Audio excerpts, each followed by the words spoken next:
such as, you are inappropriate in such and such a way. Your guidance is telling you this thought is not good for you. And you say, well, whether the thought's good for me or not, should I marry this person? And we say, we want you to ask different questions. Rather than what should I do, we want you to follow the thought of your source. And the thought of that source within you is looking for things to appreciate. We know that guidance always sounds like, should I go this way or should I go this way?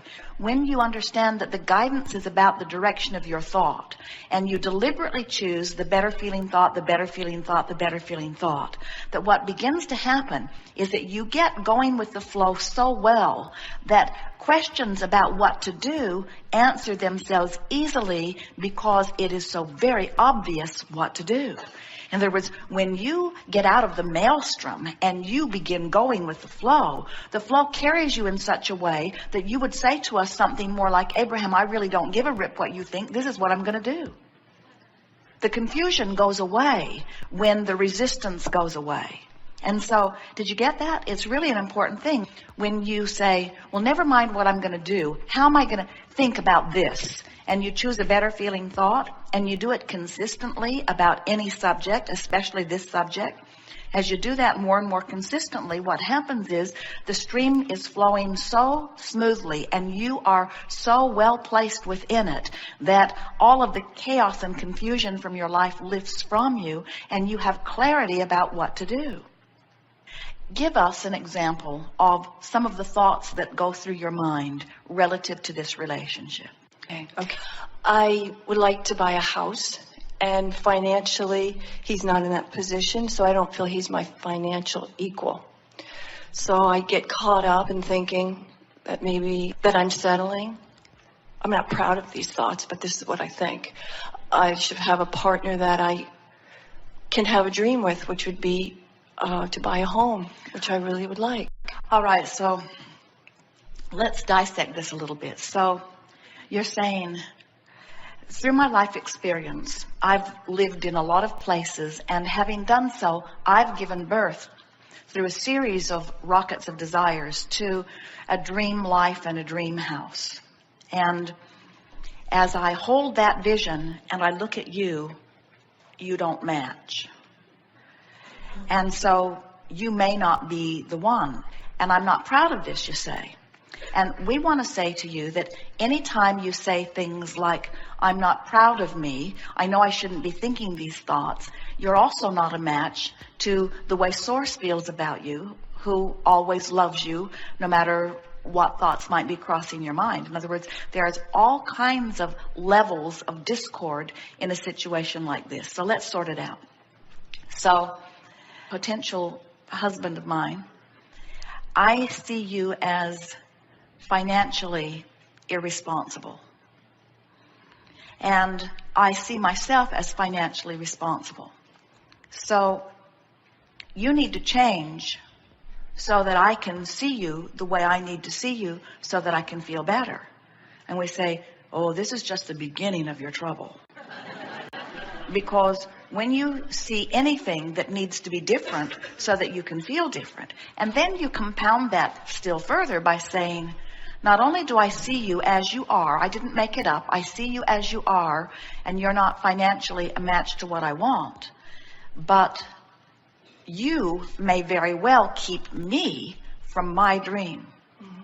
So you really need to be different, because I'm not about to let you, as much as I love you on some fronts, I'm not about to let you keep me from my dream.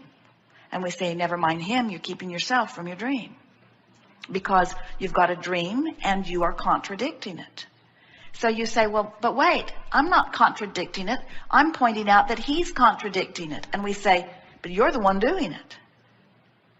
But wait, if he were different, I wouldn't do it.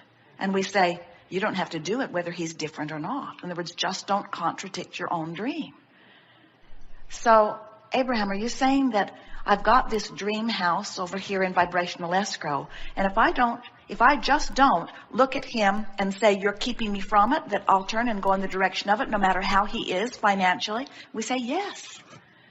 Your dream is not contingent upon him. Your dream is contingent upon your alignment with your dream. And when you use his current financial status as a reason to give yourself worry and contradict your own dream about your own house, well, you're contradicting your own dream. You're not keeping up with the house that you have created, but it's not his fault. It's yours. Yeah, I hear you. Now, here's the most important question relative to this specific issue that we want to put to you.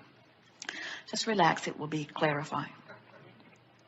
Do you believe that with or without this person, you have the ability to reach your dreams and goals?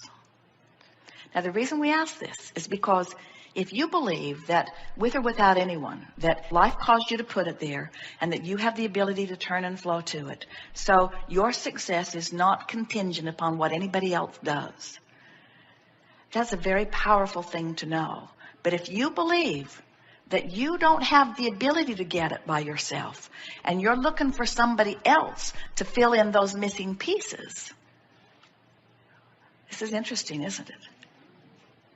And then you say, oh yeah, I need somebody that does this, this, and this, and you don't do those things, so you may not be the right one. Are you getting what we're getting at? When you are so self-empowered that you know, hey, I'm source energy in a physical body. Life caused me to put all kinds of things in vibrational escrow.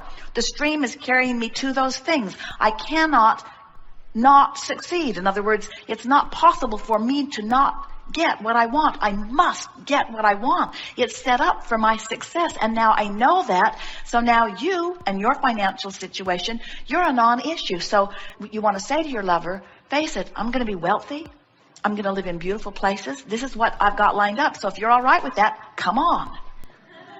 But that's not what you're saying. What you're saying is, I have dreams that I can't achieve without your support and your hard work and effort. And since I see your hard work missing, then you're probably not the one. And we say, under those conditions, we would agree.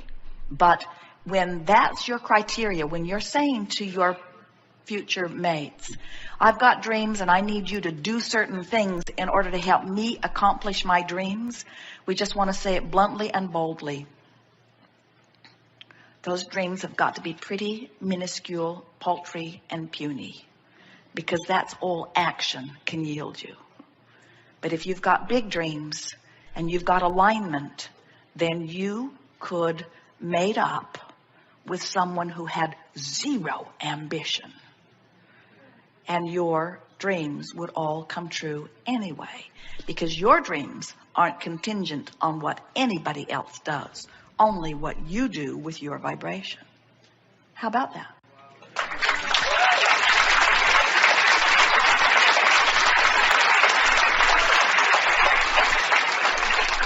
So you want to say to everybody who's in your life, I'm a happy person, deal with it.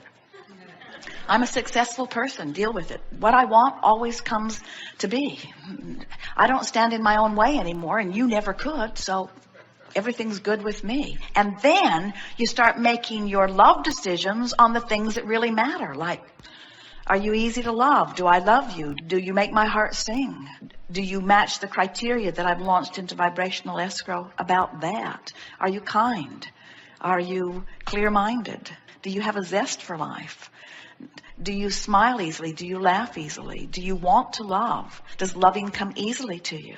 And we got to tell you, every person on the planet is that person if they're not bucking the current and going upstream. So when you stop bucking the current and begin going downstream, then through the clarity of your example, you can teach anyone to go with the flow.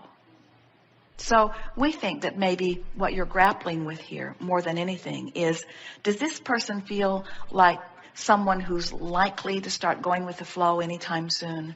Or does this person feel like someone who's going to be really resistant to that? And we say, time will tell. You don't have to make this decision today. Just play with it. You go with the flow. And you know what we've noticed? The more you go with the flow, the faster your stream flows. The more you flow with it, the more those who are going with you have to stay up with you going with your flow. So there's really not anything for you to worry about. You don't have to worry about breaking up, because if you're going with the flow and the other one isn't, there's distance going between you. In other words, isn't that nice to know? I don't have to issue a warning. You're not going with the flow. I'm 27 miles downstream. I don't know how much longer we can maintain this relationship. I can hardly see you anymore. Law of attraction takes care of it, you see. But most of you don't play it that way. Most of you go with the flow, and then you look back and you say, wait a minute, you're not going with the flow. And then you know what? You're not either. So now, because you're not going with the flow, I'm not going with the flow. And I'm pretty irritated about that, I've got to tell you. You're keeping me from going with the flow. You're holding me back from everything that I have become. And we say, no, he isn't. Just go with the flow. And when you get going with the flow, we promise you, you'll bump into others who are going with the flow. And you won't have this issue. But what about him?